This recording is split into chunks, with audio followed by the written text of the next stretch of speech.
J'ai été diagnostiquée avec une sclérose en plaques de forme primaire progressive il y a à peu près 20 ans.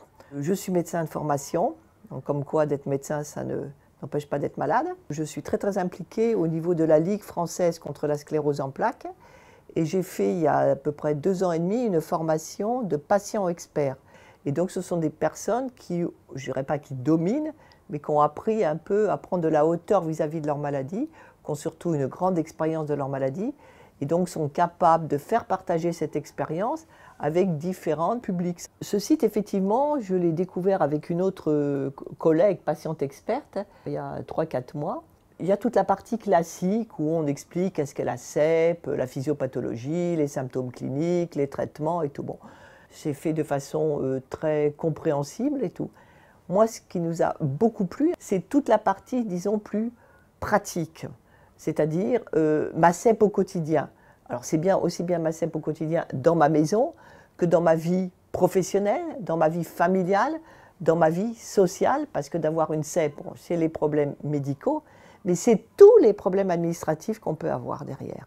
Ça peut être d'un point de vue professionnel, ça peut être pour voyager, ça peut être pour s'organiser dans sa maison, puis il y a des trucs et astuces, et ça je trouve ça absolument génial.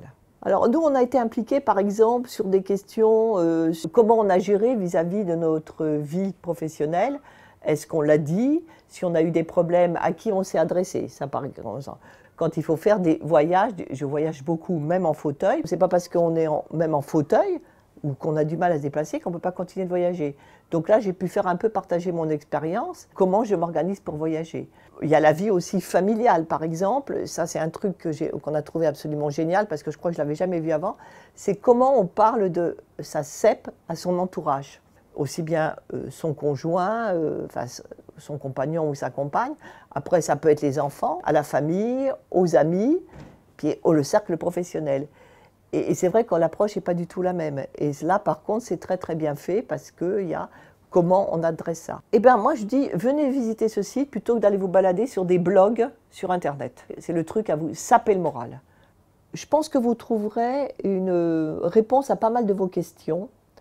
Et peut-être que ça fera venir d'autres questions. Et comme je l'avais dit, ce serait intéressant peut-être d'informer Novartis de ces questions que vous avez, peut-être. Ça leur permettra d'enrichir, parce que bon, nous, on va continuer de travailler ensemble en tant que patient expert, mais une fois encore, et puis, comme je dis toujours, il n'y a pas une CEP, il y a autant de CEP que de personnes.